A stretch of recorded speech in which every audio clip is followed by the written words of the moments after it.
Berbagai siasat dilakukan Panembahan Senopati untuk melawan Kerajaan Pajang. Pendiri Kerajaan Mataram Islam ini juga bersiasat menggelar pesta minuman keras bersama wanita-wanita cantik untuk memuluskan rencananya melawan Kerajaan Pajang. Strategi pesta miras bersama wanita-wanita cantik tersebut digelar Panembahan Senopati saat melakukan pengadangan terhadap para pejabat istana dan menteri dari Kerajaan Pajang saat tiba di Mataram. Siasat pengadangan terhadap pejabat dan menteri penarik pajak ini dikisahkan Peri Mardiono dalam bukunya yang berjudul Tuah Bumi Mataram, dari Panembahan Senopati hingga Amangkurat II. Para pejabat istana dan menteri tersebut sebenarnya ditugasi Raja Pajang untuk menarik pajak dan upeti ke daerah-daerah bawahannya.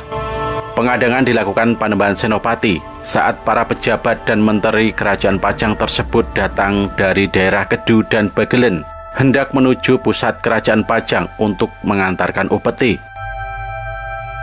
Untuk menuju pusat Kerajaan Pajang, para menteri dan pejabat pajak itu harus melewati wilayah Mataram. Disitulah siasat dilakukan oleh Panembahan Senopati. Para menteri itu dihentikan dan diajak ke rumahnya. Saat berada di rumah Panembahan Senopati, para menteri dan pejabat pajak dari Kerajaan Pajang dijamu dengan sangat istimewa. Mereka diajak berpesta pora dengan makanan-makanan enak dan miras. Para wanita dan selir cantik juga disuruh untuk menghibur para menteri tersebut. Untuk meluluhkan hati para menteri, Panembahan Senopati menganggap mereka saudara Mataram. Sambutan yang mewah ini membuat para menteri dari Kerajaan Pajang merasa berhutang budi kepada Panembahan Senopati. Perasaan inilah yang membuat para menteri berjanji akan membalas kebaikan Panembahan Senopati. Mereka bahkan berjanji akan setia terhadap Mataram.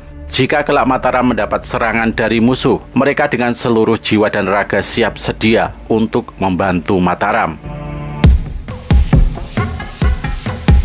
Mendengar janji setia para menteri dari wilayah Kedu dan Bagelen ini, Panembahan Senopati langsung bangga. Upayanya untuk menggerogoti kekuasaan Pajang mulai berhasil. Janji itu seolah menjawab doanya kepada Tuhan untuk menggeser kekuasaan Pajang telah terjawab.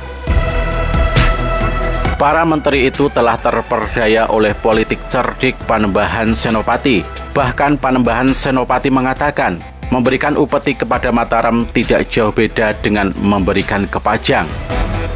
Sebab jika di Pajang ada raja, begitu pula di Mataram juga ada raja. Janji setia dan ketaatan para menteri itu disambut dengan gegap gempita oleh anak buah Panembahan Senopati. Bahkan Panembahan Senopati juga menjanjikan gelar Demang, Rangga, Ngabehi, Tumenggung, dan sebagainya kepada para menteri dari Kerajaan Pajang tersebut. Panembahan Senopati mengaku bisa meredam amarah Sultan Hadiwijoyo lantaran ia diberikan kewenangan. Tetapi perkataan Panembahan Senopati kepada para menteri tersebut tidak sepenuhnya benar. Sebab selama sejarahnya, Sultan Pajang tidak pernah memberikan wewenang itu kepadanya.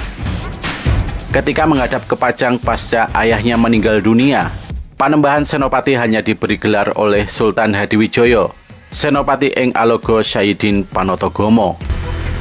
Gelar itu diberikan seiring pengangkatannya sebagai pemimpin Mataram. Tetapi Sultan Hadiwijoyo tidak memberikan wewenang kepada Panembahan Senopati untuk memberikan beragam gelar tersebut. Dilansir dari kebudayaan.jogjakota.go.id, pendirian Kerajaan Mataram Islam berawal ketika Sutowijoyo dan Ki Ageng Pemanahan membantu Jaka Tingkir untuk membunuh Aryo Penangsang. Usai berhasil melenyapkan Aryo Penangsang, Joko Tingkir kemudian mendirikan Kerajaan Pajang dan menghadiahkan tanah Mentaok yang kini disebut Kota Gede Yogyakarta kepada Ki Ageng Pemanahan dan Sutowijoyo. Awalnya Mataram Islam hanyalah kadipaten di bawah Kerajaan Pajang dan dipimpin oleh Ki Ageng Pemanahan. Sutowijoyo yang merupakan putra Ki Ageng Pemanahan akhirnya menyatakan melepaskan diri dari Kerajaan Pajang dan mendirikan Kerajaan Mataram Islam pada tahun 1582 Masehi. Langkah Sutowijoyo ini dilakukan setelah Ki Ageng Pemanahan wafat pada tahun 1575 Masehi. Selain itu, Sutowijoyo juga mengangkat dirinya sebagai Sultan di Kerajaan Mataram Islam yang didirikannya dengan gelar Senopati ing Alogo Sayyidin Panotogomo, di mana gelar tersebut menunjukkan berkuasa atas pemerintahan dan keagamaan. Sementara gelar Senopati merupakan sebutan untuk Panglima Perang. Selama masa kepemimpinan Panembahan Senopati, Kerajaan Mataram Islam mampu tumbuh menjadi kerajaan besar dan berhasil menguasai daerah Kerajaan Pajang yang sedang dilanda Perang Saudara. Panembahan Senopati juga berhasil menyatukan wilayah-wilayah yang melepaskan diri dari Kerajaan Pajang. Daerah yang berhasil ditaklukkannya yaitu Kedu, Bagelen, Pajang, dan Mangiran. Dia juga memperluas wilayah kekuasaannya hingga ke Blora, Madiun, Pasuruan, dan Ponorogo. Kekuasaan Mataram Islam di bawah Panembahan Senopati juga mencakup Jepara, Demak, dan Pati. Masa kepemimpinan Panembahan Senopati di Kerajaan Mataram Islam berakhir pada tahun 1601 Masehi karena dia telah wafat. Jenazahnya dimakamkan di Kota Gede, Yogyakarta. Kepemimpinan Mataram Islam dilanjutkan putra Panembahan Senopati yakni Mas Jolang dengan gelar Panembahan Hanyokrowati.